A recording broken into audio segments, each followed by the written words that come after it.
I'm J.E. May. Hi, I'm Amber Baldworth. Chris Baker.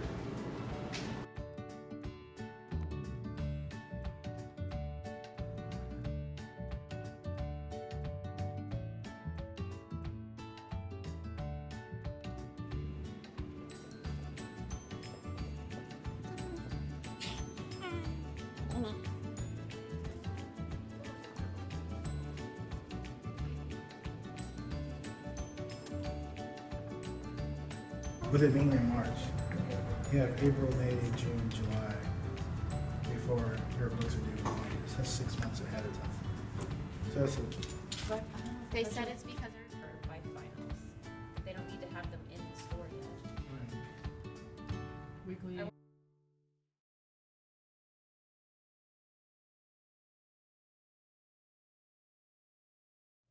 This is Shantae Cadwallader. She's the manager of the bookstore at APSU. And here is our problem that we are trying to solve. okay. So the bookstore needs book order requisitions from all the professors on campus, and they've been having a hard time getting them back in on time.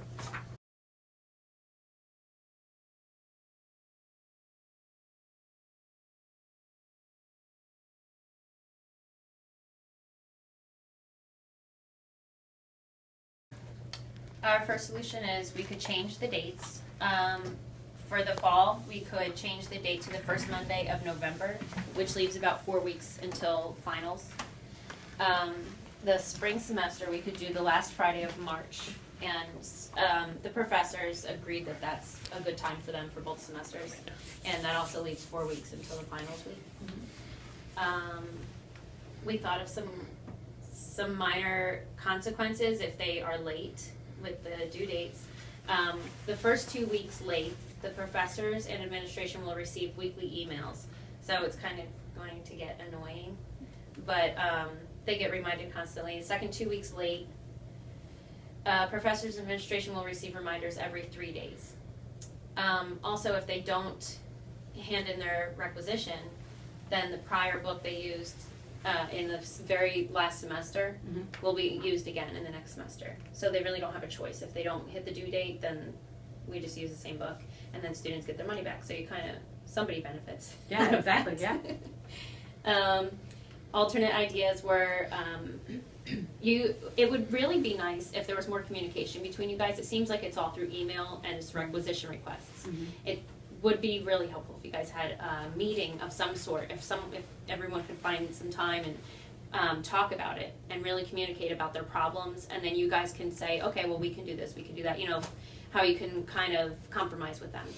And professors can tell you guys exactly what the issues are. Because I think there really, you know, there really should be a meeting where they're voicing their concerns, because it's kind of just lost in the administrative. The refunds for students and the policies, we thought, you know, it could be based off of refunds for students a little bit, not entirely, but a little bit. Some professors do say, I used this book because it was cheaper.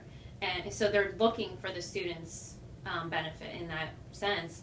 So it kind of seems like some of them do care if we get our money back. Some do. Yeah, so we could try to make it like there's a policy where students will get their money back if you hand your book in by this date. If you don't hand it in by this date, students are going to get their money back, and you're not going to be able to change your book anymore. So with the max return date, it's by this date that you had to return the book. So if you did buy the 12th edition when the 11th edition was still acceptable to use, you had, let's say, for the fall semester, you had until October to bring that book back and keep the 11th edition for the full return. That would be the max return date.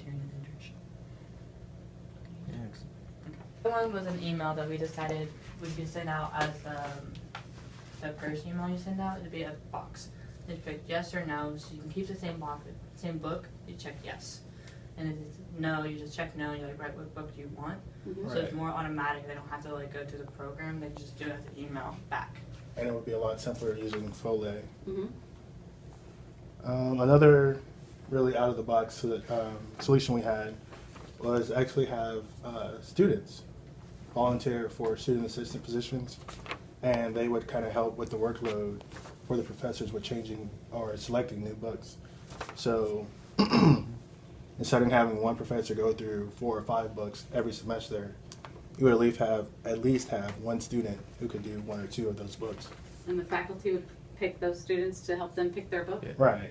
And that would be considered as their internship, and they can also be experience for the resume as well while helping out the professor as much as they can. Mm-hmm. So that was another program that we could probably start solution box. Mm-hmm. Okay. So out of those solutions, what seems the most feasible to you? There's quite a few of them actually that I love the yes or no checkbox. Faculty likes Just make it simple. easier. Yeah. Mm-hmm. If it's, like you guys said, they're very busy, they like something simple. So that just seems very easy. The return dates and things like that, especially with old editions and new editions, it's pretty much, if the faculty will tell us, you can get the students can use the 11th edition, even though the 12th edition is out, we're going to get the 11th edition just because that's going to be a cost savings for the students. We can get more used ones of an old edition. Right. So it's not really a matter of us being able to sell the new edition and then, the students can have an extended time to return it and get the old edition. It would be more of, hey, the faculty says this is okay, that's the one we're going to carry. Okay. So as long as they tell us, because a lot of times, like you guys said, the new editions are a page difference, or they added a picture, or they took out a picture, or something like that. So, and that's part of why the faculty want to review the new editions. Right. For those purposes. Sometimes new editions are completely different. But like math, there's only one way to teach math, so how much does it change really? Not much. Yeah. So I don't know about that suggestion. Meetings, I would love to be able to meet with the faculty and go over and get feedback. There's 2 complications with that. The one is we've had faculty meetings where they basically just complain, is a nice way to put it.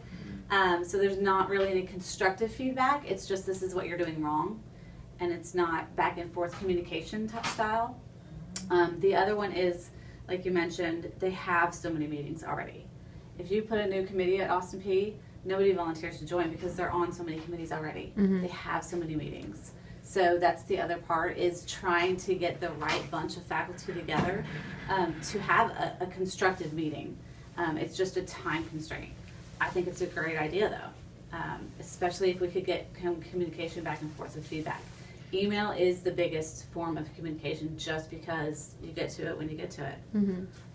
So yeah, I think that's definitely a good suggestion too. I wonder what the meeting that they already have in their committee that you can just add to that committee, to each committee at the different.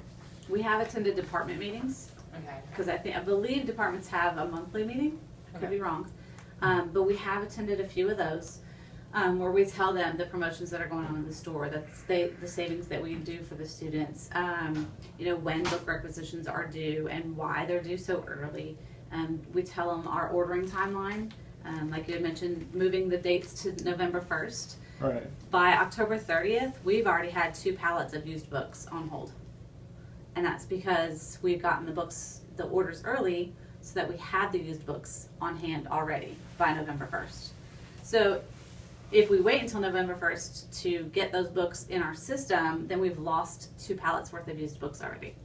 So it's kind of beating all the other universities in the whole country to those used books. It's a race. Okay. And the used books are savings for the students. And So the university as a whole. right. Okay. Yeah. So I mean, and we've fluctuated with the dates some because the registrar's office has a certain date that the schedule has to be turned in. Well, we can't ask for the books if the schedule hasn't been turned in because you don't know what classes are being taught. So we have moved around with those dates a little bit. It is actually in our contract for the October 15th, the March 15th, and the April 15th. But we're willing to fluctuate. If November 1st works better, it's just a matter of maybe some of them can turn them in earlier and we can still get more used books, and maybe some of them can turn them in later. I can tell you right now, they were due October 15th and we're at 76% for the spring term. So we still have 25% Is that of right, the December? classes. And we're Yeah, December. we have Oh, okay. 25% of classes a that lot haven't of- turned in books. Sorry, a lot of professors said that they just don't even answer because they're going to use the same book. So they just don't even answer. And then So you the guys don't checkbox. know if Right. it's a yes or no. Even if they could just say, keep the same book. You're right. Which is Which- what or the checkbox, email with that'd the be box, great, yes or yeah. no, which is why we came up with that idea Mhm. to that reading. A lot of them were like, oh, we're just, they assumed, we're like, okay. Yes. And they've And told that's us the like thing, it, they we- think it's fine. We can't assume anything because Right. when we'll have that one professor that comes in and says, that's not what I turned in, why are you giving those books to my students? Mhm. So we cannot assume anything. You know, but I do like that email with the checkbox. I think that's a great idea, especially when we're getting right now, down to the wire. If you haven't turned it in, just check yes or no. Right. Just give Because us you could be up to something. 85% or 90% if they just say yes. Yep. Okay. So yeah, those are some great ideas. Thanks. Mhm. Awesome. Thank you for your time. Thank you.